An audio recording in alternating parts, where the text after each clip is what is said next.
Hey there, everybody, and it's good to see you. It's time for World Breach Report number 7, and the Discord channel is growing at a pretty good clip. I'm pretty pleased about that, I gotta say, especially since the stories that we've got coming in today. And I want to say a special thanks to everybody who's already chosen to like, share, and subscribe. We're going to get the channel up and get it running, but for a guy who's only been on the ground just more than 30 days, I'm feeling pretty blessed, I gotta tell you. So let's get into World Breach Report number 7. Now, one of the great things about the Discord forums, which is one of the visions I had for it, was it would be a place where individuals would be able to interact and report what they see in everyday life. Because just like Charles Fort said with all his Fortiana, which he would find, is that there's a lot of these events that are occurring in our everyday life. And I'm not just talking about people seeing shapes in the clouds here. I'm talking about some pretty wild stuff that doesn't seem to get on the news, even for those of us that are looking for it. It's like there's this strange kind of, I don't know, repression, maybe not consciously, but I think what's likely is that, you know, there's that cognitive dissonance that occurs when impossible things start to happen and we're like, no, that's not real. No, that's not real. And a really fantastic example of that was found by Misanthropic Gods, and it was posted inside of the forums. And this is a really wild video. I highly recommend checking it out. And the heading was an incredible video captured during an Alberta storm, which, you know, there's nobody in Canada, so it's kind of nice that we got this on. This is amazing we got this video. Captured during an Alberta storm could be, this is interesting, it could be rare ball lightning event, scientist.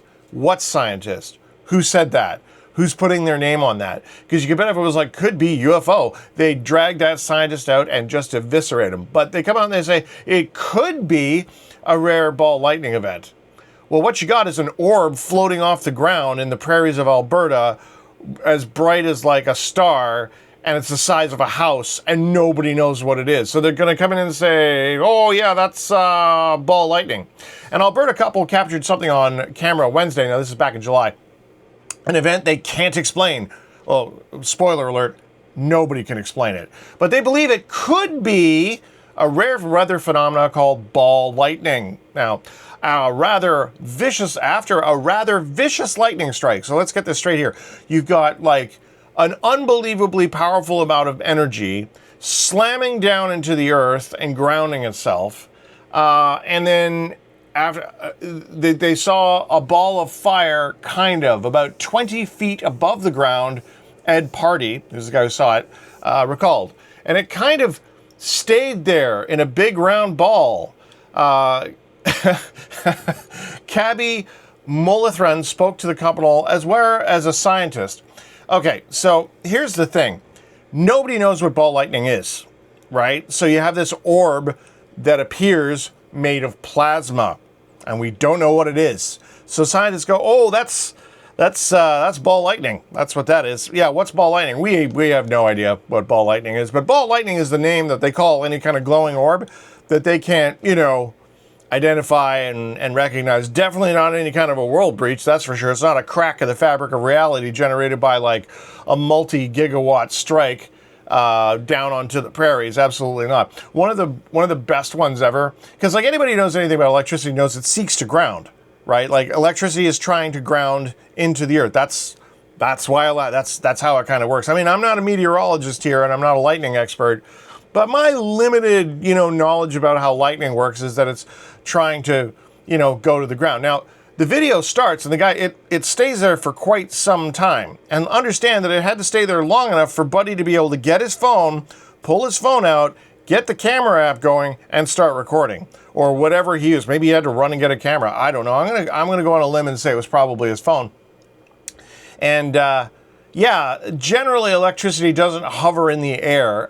It's not, the one that I loved was it's a silicone particles that evaporate and then glow from the earth, right? Because when it strikes the ground, there's silicone in the soil that creates a ball, and it works like neon, which is about the dumbest thing I've ever heard. And so the truth of the matter is that ball lightning, if you do a little bit of research, oh, what is ball lightning? And they're like, oh, it's this phenomena where, you know, there's a ball of electricity that moves, and sometimes, you know, It's gone through planes. Like, it's actually, there was a case where it went down the aisle of an aircraft and it was the size of a basketball and, you know, moves along. And this thing is not the size of a basketball. It's the size of a house, okay? So it's a fantastic piece of footage.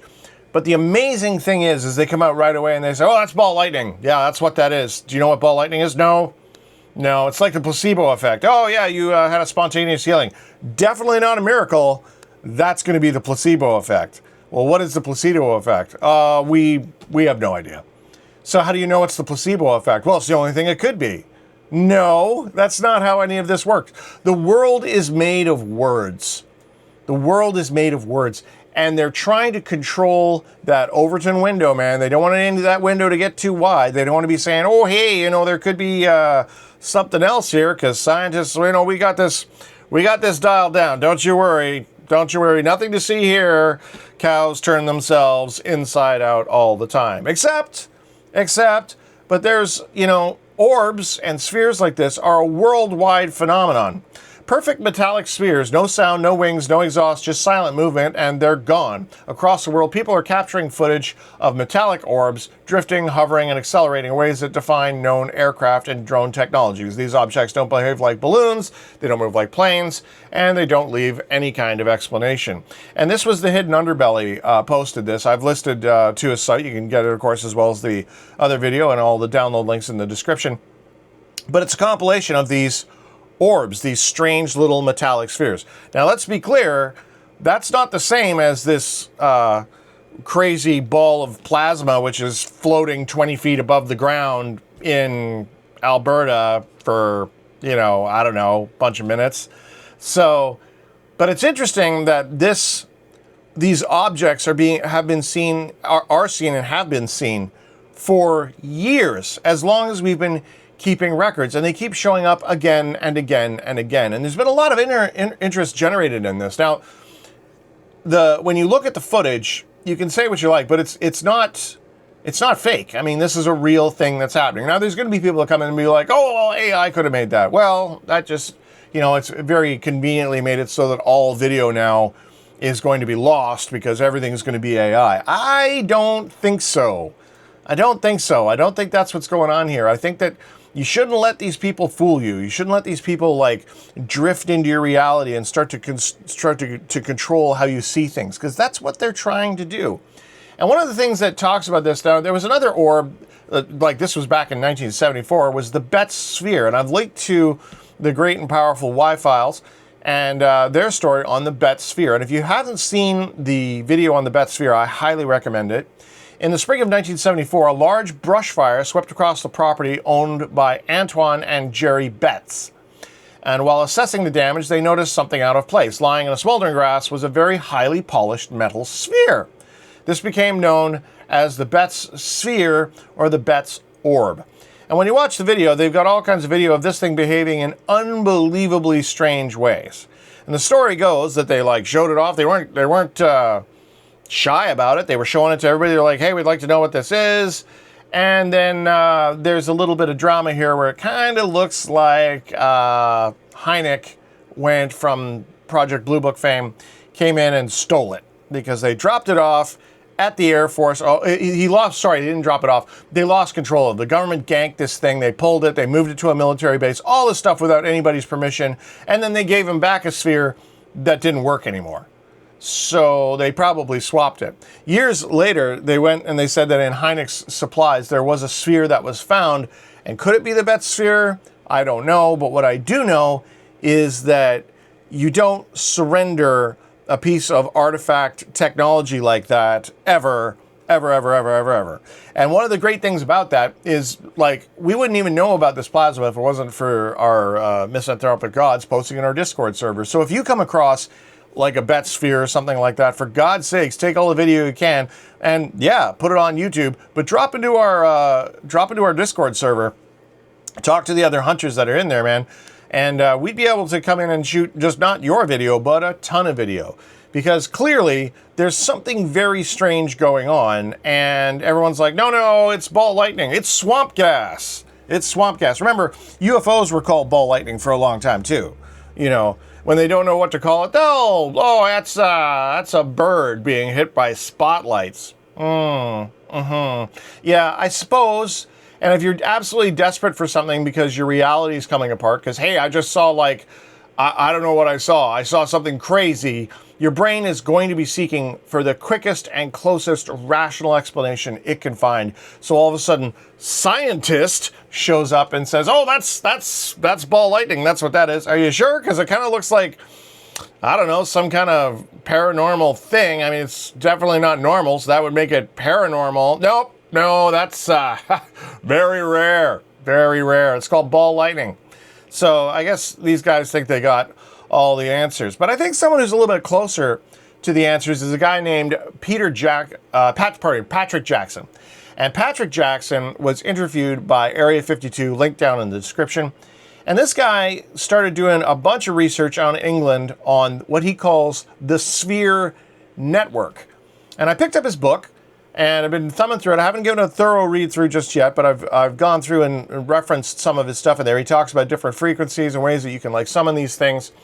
But in this episode of Area 52, they dive into Patrick Jackson's groundbreaking theory on the Sphere Network, a hidden global system of mysterious orbs that may be connected to aliens, ultra-terrestrials, which is just, beings in other dimensions, or even advanced AI, which I don't know why they have this drive to suddenly make everything AI, because I guess AI is hot right now. They don't know what it's connected to. But Patrick breaks down the 3 classifications of these spheres and explains how they work together in a vast coordinated effort that might be operating above us for centuries. Well, if it's operating above us for centuries, I don't think it's AI. Now, they argue that, if there was some sort of a program running or a simulation or whatever it is, these spheres, one thing he points out is that they form a triangle quite often. If they're checking something out, they'll form a triangle. There'll be 4 spheres, and there's been many of these things found and videotapes flying in a kind of triangle formation. And I don't mean like just the triangle, like the flying triangle lights in the sky. We're talking about 3 spheres, and then a 4th sphere that's behind them. And it looks like it's doing some kind of a locational thing. And once you see this, and once you watch the interview, it's very difficult to unsee it. And you'll be able to say, that's a pretty interesting theory. So you want to check that interview out for sure, because these orbs are not a myth. Clearly, we're seeing them everywhere. They're not ball lightning. I mean, I'm not saying that this orb is connected to the Sphere Network. That looks about as world breachy as breachy can breachy, but it's wild stuff, and definitely whatever technology is being utilized, because let's be clear, this isn't magic, this isn't woo-woo, this is a science we don't understand, or perhaps has been hidden from us. Which, not like they've ever hidden anything from us before. It's not like we're still flying around on aircraft technology from like the 60s. It's not like they lied to us about string theory and sent, a couple of generations of physicists down a rabbit hole that went absolutely nowhere to stop us from doing real research into an area of physics that might just unlock the keys to multiple dimensions. Now, a guy who, for some reason, does not get any play. I don't understand why Aston Forbes doesn't get any play. I saw him on, it was I don't think it was Danny Jones. It was the other guy. But they pretty much eviscerated this guy. And he was just an IT dude, regular Monster Hunter type guy, who found a video that had been posted in a UFO channel. And if he'd have been around on the Discord server, he would have posted this here for sure.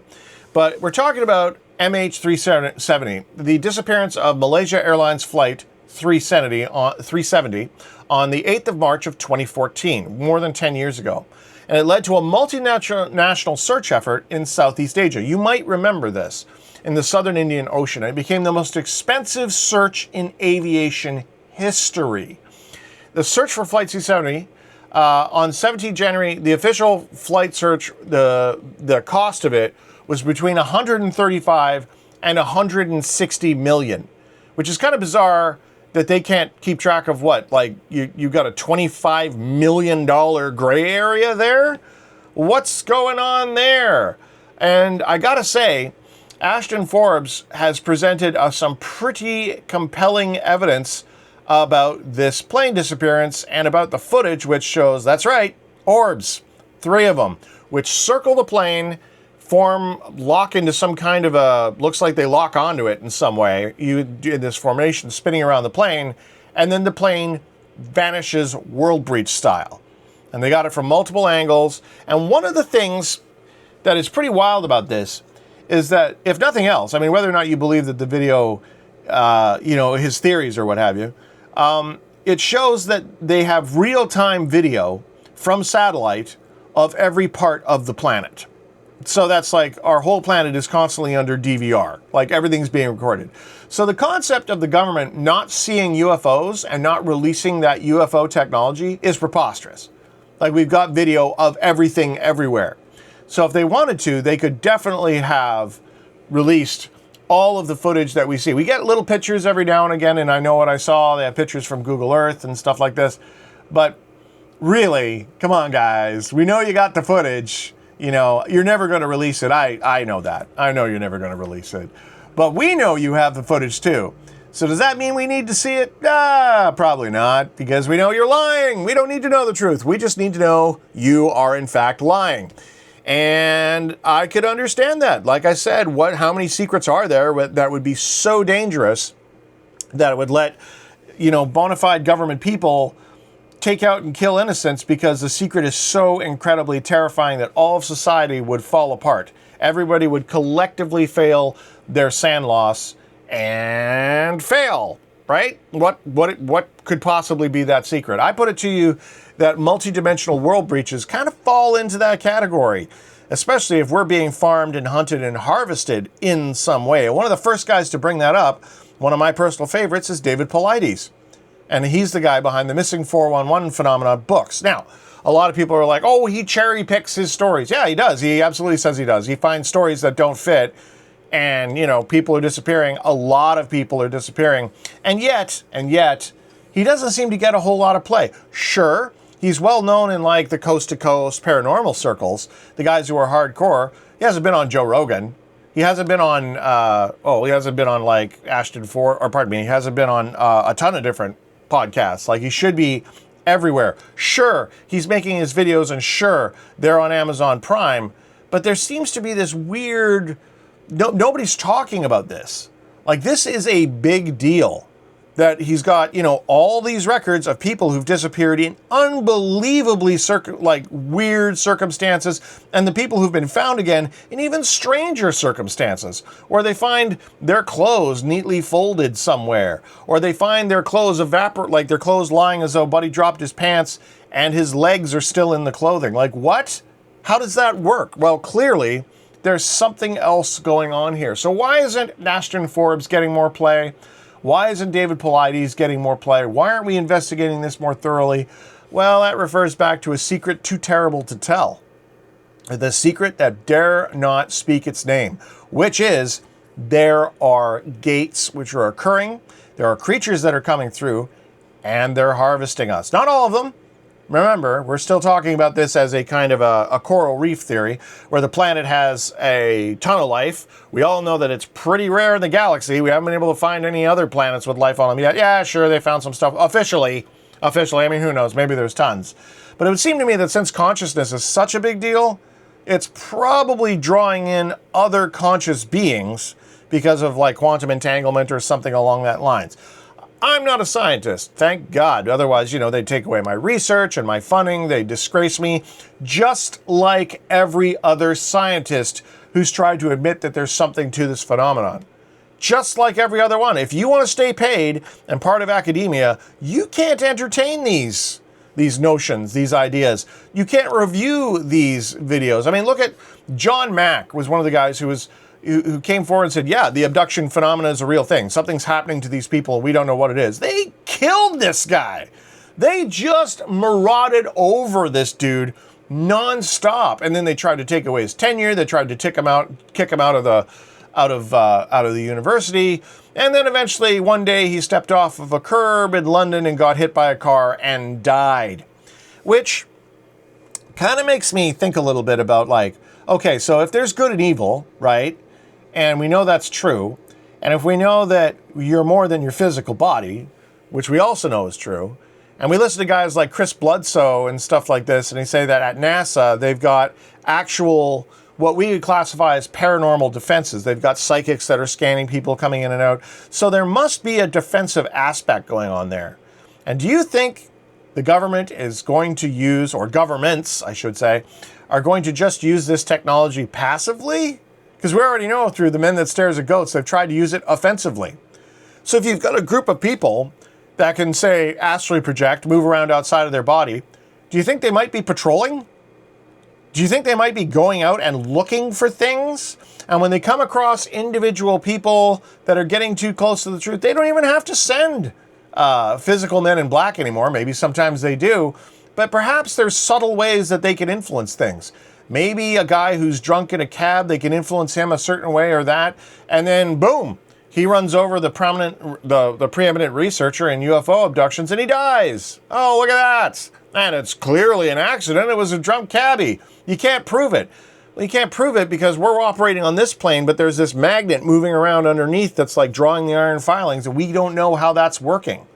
So it seems to me that if this is a phenomenon, if the Gateway program exists, if Skip Atwater was not lying in his Sean Ryan interview and said that there's like 7 different organizations operating this stuff, it seems pretty likely that some of this is going to be offensive. So maybe some of these events that occur that are accidents aren't really accidents. Serendipity is a thing. And I think that there's a better than average chance that there's some outside influence going on here. Honest to God, there's something very strange. Now, they want to control our reality. They want to control that Overton window. So they always seem to fall back to classic examples. If you see something weird, it's always like back in the day, the minute you said, hey, I saw a light, they immediately jumped to, oh, little green men. And nobody said anything about little green men. They said, no, man, I didn't see it. No, you're talking about little green men. No, I'm totally not talking about little green men. I'm saying there's an orb the size of a house floating 20 feet off my ground outside. That's your choices, ball lightning or little green men. No, that doesn't even make any sense.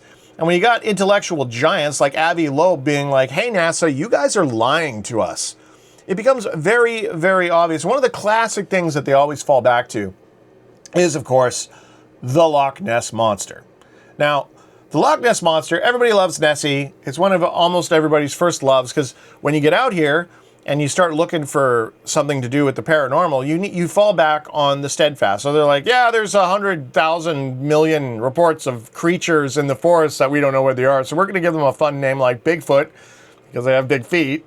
And if there are little ones, we call them juvenile Bigfoot, And then we it used to be that it was anywhere from 8 feet tall to 13 feet tall. And then up in the Nahanni Valley, they got things that are like 18, 21 feet tall. But, we don't talk about that. So we try to control and shape that narrative. And Nessie has been one of those things where it's like, oh, even if you would see like some kind of a creature existing in a body of water, they'd be like, oh, it's like our version of Nessie. And they immediately tie it back to this.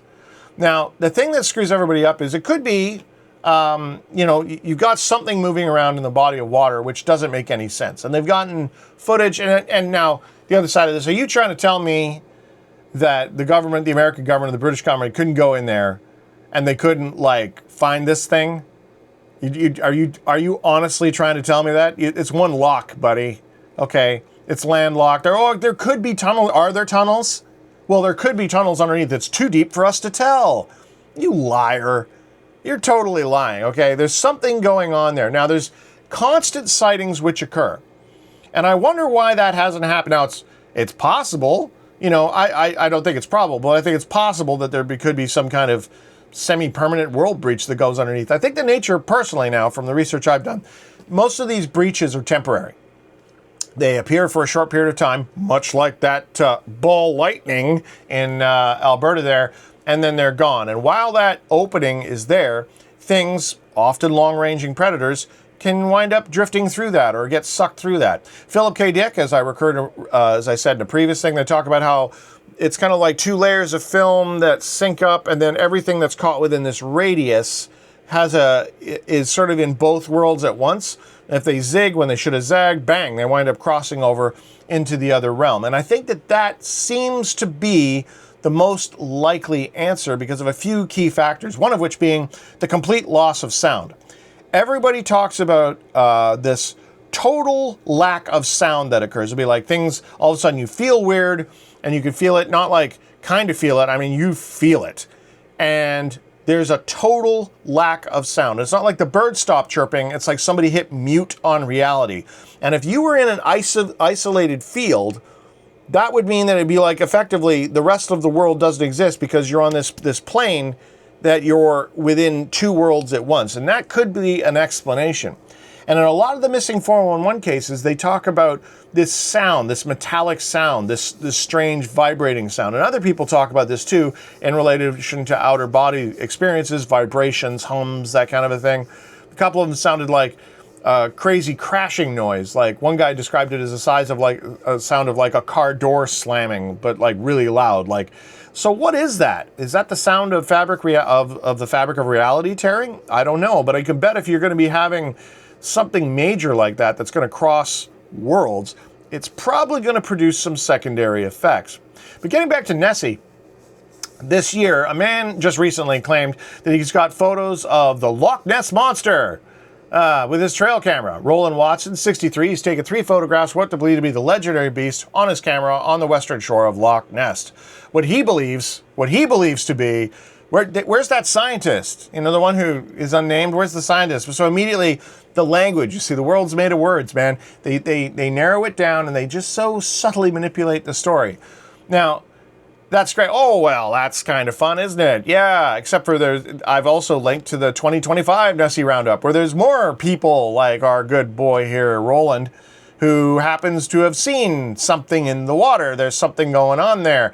And then, of course, there's the official Loch Ness Monster Sightings Register, where for years and years and years, people are seeing something going on in the loch. Now, it's sturgeon. That's one of my favorite ones, is that it's sturgeon. Maybe it's a big fish. Maybe, could be. I'm kind of almost inclined to think it might be, because everybody keeps pointing to this. You know what I mean? Anytime they talk about a cryptid or whatever, they point to the Loch Ness Monster, which probably means that all they have to do is disprove that. If you have everyone funneled towards that, and then to disprove it, or they find that, oh, it's this crazy eel, and they can break that out, and everybody's like, see, there was no such thing as the paranormal, the Loch Ness Monster's not real, nothing to see here, cows turn themselves inside out all the time. So, there's something weird. I don't think that the Loch Ness Monster is actually a paranormal, well, I guess it is paranormal by definition, but I don't think it's a world breach creature. If it is, it's existed here for an extremely long period of time, and it goes against a bunch of other sightings which have occurred throughout history. It's likely there is a creature living in that loch, and it is the ultimate safe cryptid. Anyone talks about sea serpents or here be dragons or all that, they always come across and they try to change it in such a way that it controls that window. You know, it's ball lightning. It's like the Loch Ness Monster. So they're trying to funnel you. Don't let yourself be corralled like that. There's something else going on. You know it, and I know it. And again, we don't really need to know the truth. We'd like to know the truth, but all we really have to know is the next best thing is they are in fact lying. Or they're manipulating us consciously, which is kind of the same thing. Lies of omission and all that. But one of my favorite breach creatures, which I think is something that a lot of people have talked about over the years, there was a great movie made about it called The Brotherhood of the Wolf. If you've never seen Brotherhood of the Wolf, it's subtitled. Really good movie. You'll enjoy it. And we're talking about the Beast of Gévaudan, Gévaudan. I have no idea how to, my French is no parley, Holmes. But the Beast of Gévaudan, G-E-V-A-U-D-A-N. Follow the link. And it's a creature that was held responsible for at least 60 animal attack deaths during the 1760s in France. At least 60. Reports go up from there. So it could be as high as like, I don't know, 200. Because apparently they can only find, and this is from 1760. And you know, they'll say it's over 100. So understand that these reports we're getting have been so heavily filtered by the ivory tower academics, and even they can't dismiss this. And the reports of this creature, now the idea is they thought the going theory was, it's a wolf. Yeah, okay. So it's a lone wolf that's killed more than 100 people. We're getting like tiger territory now, but that's, I don't know. It doesn't seem like really, and other people said that it was a trained hyena, which I don't know how many training for hyenas existed in the 1760s, but yeah, that seems also kind of odd. But the other, like here, the beast is it's a quadruped, 4 legs, and it's about the size of a horse. Okay, so not a small animal. Okay, so it's big. It's not a wolf. Okay, it's the size of a horse, and it has a head like an alligator. So it's got a very long snout that's filled with super sharp teeth, and it's got a pig-like snout on the end of it. They said that the ears were small and round and lying close to the head. The neck was crazy long and strong, like a horse. And its tail was really long like a panther and could knock somebody over. And there was claims that it had stripes on it, like running down its back. And like this thing was just an unstoppable savage.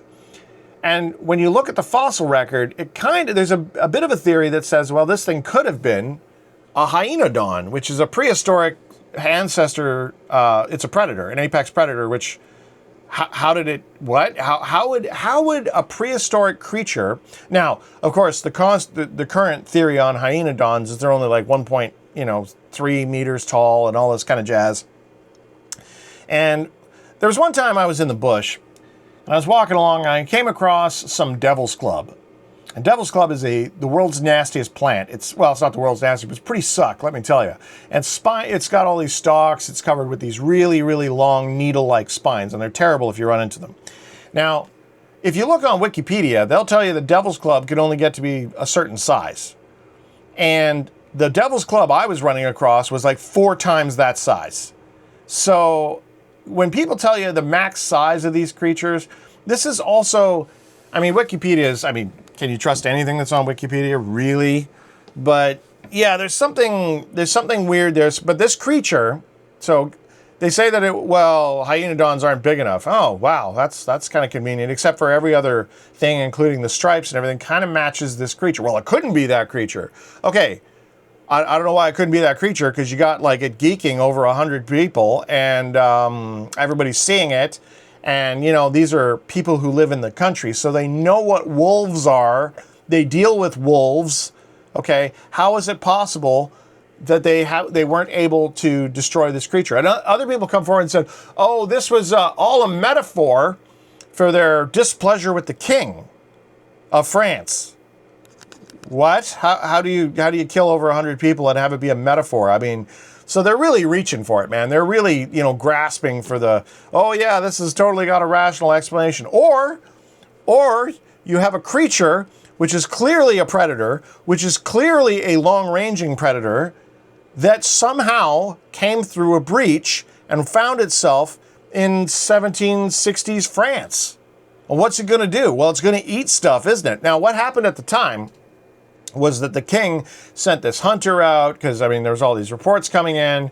The hunter kills this thing. As a matter of fact, they stuffed it, and they got it in a museum. And they took this, they taxidermied it, and when they did, they like overstuffed it just ridiculously. If you look at the actual taxidermied, the animal, it looks hilarious. Okay, it looks really funny. It looks like it's like just this massively overstuffed wolf. It's really it's worth a Google. It really is.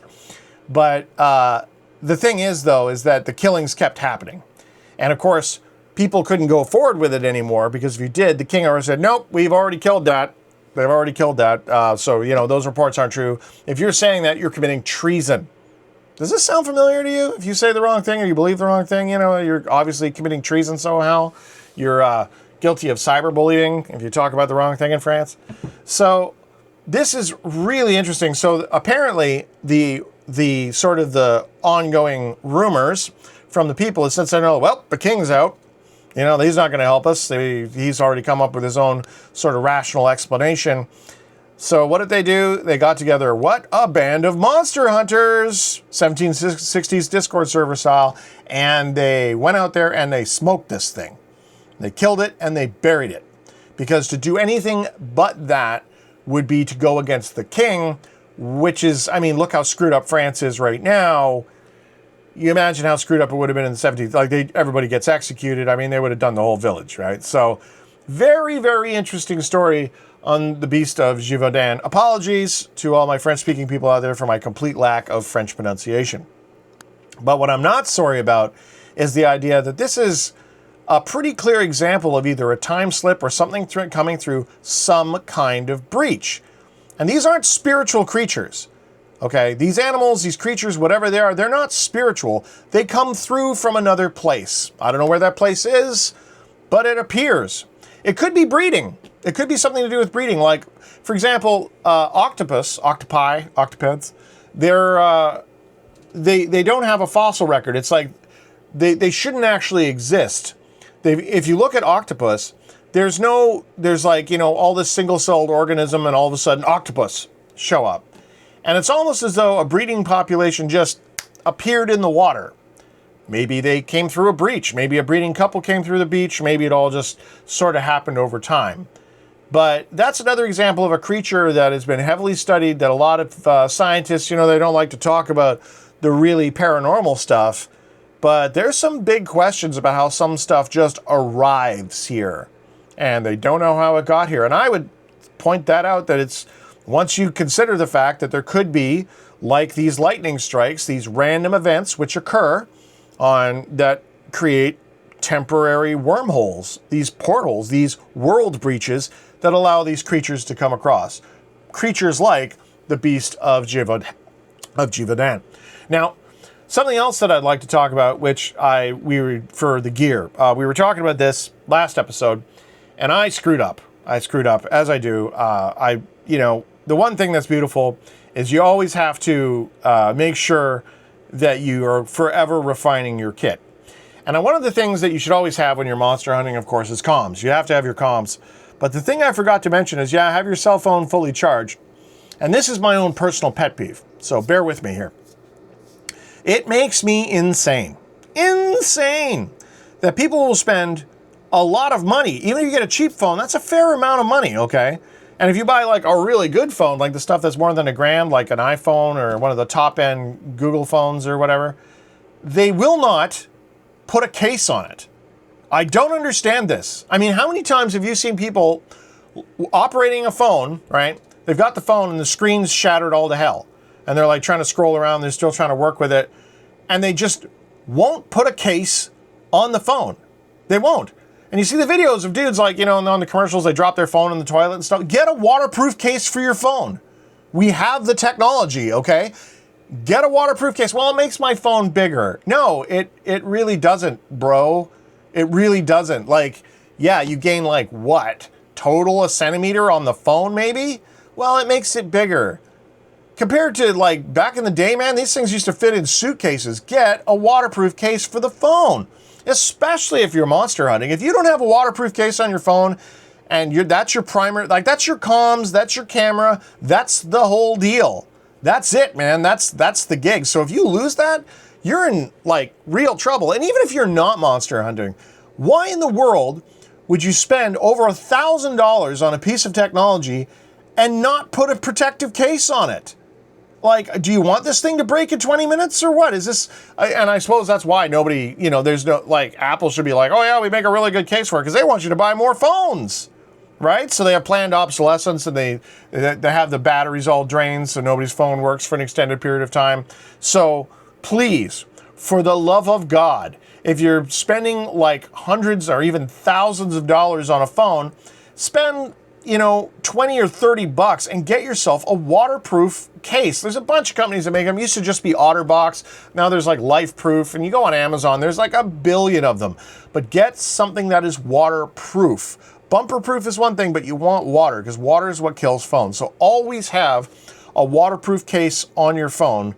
Hunters out there, okay? All you monster hunters, we need to make sure that the world is made of water, man. There's a bunch of water everywhere, and water, as we all know, hates electricity. Unless, of course, you know, it's ball lightning and it's just going to hang out above the ground for 20 feet for like, I don't know, 5 minutes or whatever. But, yeah, so absolutely critical that you have waterproofing for not just your phone. I mean, your phone is super critical because this is, I mean, it's basically the tricorder now. We use it for scanning everything and checking everything out. The other thing that you should always have with you, and I actually have gone so far as to make, I'll be doing I'll be releasing a little short specifically on this, is a notepad. Now, there's a company called CP Gear, used to be called Canadian Peacekeeper, and there's a bunch of dudes that make field message pads, little notepads that you take like a pencil, or you can get these NASA pens that are charged with pressure so they write in space and everything. You should have a notepad with you, all right? You need to have one with, but I got my phone. Yes, you do. And these things eat electricity. Electricity drops all the time. Sometimes it's easier to just whip out the notepad, make notes. What if you need to make a diagram? What if you need to draw something? There's something about putting pen to paper, and we all know this. We all know this. If you're young and you haven't had a chance to really mess around with a notepad, get yourself, and you don't have to go for like the crazy field message pad that's like, you know, super bulky and stuff like that. You can just get a little notepad with a cover case, put some pen slots in there. I mean, I keep an illuminated pen that you click the end and the little nib lights up so you can write on it. It becomes an awesome emergency light source. Because you've got to be able to create notes. And when you go out in the bush, every day that you're out in the bush, you'll find because you think about gear, much like what I did with my own gear recommendations, and you think, yeah, this should be good. But when you get out there, it's like you've crossed a line, you've crossed a barrier, and now you're like in that world. And while you're there, you're like, oh man, you know what? If I had this, it would be like, it would make my life so much easier. Write that down. I'll remember. No, you won't. You won't remember it. You won't. Trust me on this. You will not remember what you're seeing. You need to write this stuff down. It's super important. As well, diagrams, all this jazz. It's anything that you see that you need to make records on, making quick lists, making ideas for the camp. A notepad, I know it doesn't sound like it would be a super critical thing, but I'm telling you, man, I'm telling you that notepads are very, very important. Critical piece of gear to have with you. And realistically, a lot of people throughout history have, a lot of the geniuses in the world have always carried those little moleskin notebooks, you know what I mean? What do you want? What do you want? What are you doing? This is my little dog. It's messing with me. Wants to see what's happening. But she's agreeing that you should have a notepad. The people have had these goals of, like, inspiration strikes is where I'm going. Inspiration strikes, and you need to be able to capitalize on that when it appears. So, realistically speaking, we need to understand that there are people that are using our communications to manipulate us. There are people that are trying to funnel you to believe certain things. And even when you catch clearly remarkable phenomenon on video, they're going to turn around and say, oh yeah, that's ball lightning. Oh, and if they can't do that, they'll claim, oh, it's AI. That's a fake video. Or maybe you just suddenly get ratioed and nobody can see your content. It's like, I don't know what that is. You know, once again, cows turn themselves inside out all the time. So, I don't know, man. I don't know. I think the problem here is that we're trying to seek validation for stuff that we know is true because it kind of breaks your brain when you see this stuff. The woman at the beginning of that video is really great. She's like, what is that? And you can hear it in her voice. It's real fear, like real fear. And when you can hear that, it's very destabilizing and it makes you feel very unsafe. It's uncomfortable. We're dealing with some very uncomfortable subject matter here. So keep your wits about you, put a waterproof case on your phone, and get a notepad. So you can write down these events as they happen. Just like they did in the Rendlesham Forest incident. Buddy had a notepad, he put it all down really fast. And later you'll be able to go over those notes and that will trigger these memories because your brain will try to hide them from you because it is such a traumatic event. And it's a lot easier just to make notes at the time than it is to try to remember it. And even then, you know, there's guys who use audio recorders and stuff like that. I don't know, all this electrical stuff seems like a really easy way because if the power fails, the batteries all get drained, you're kind of screwed. You know what I mean? The whole thing gets a bit dodgy. So until next time, remember everyone, seeking validation is surrendering control. And surrendering control of what you see and what you know to be real. Talk to you guys later.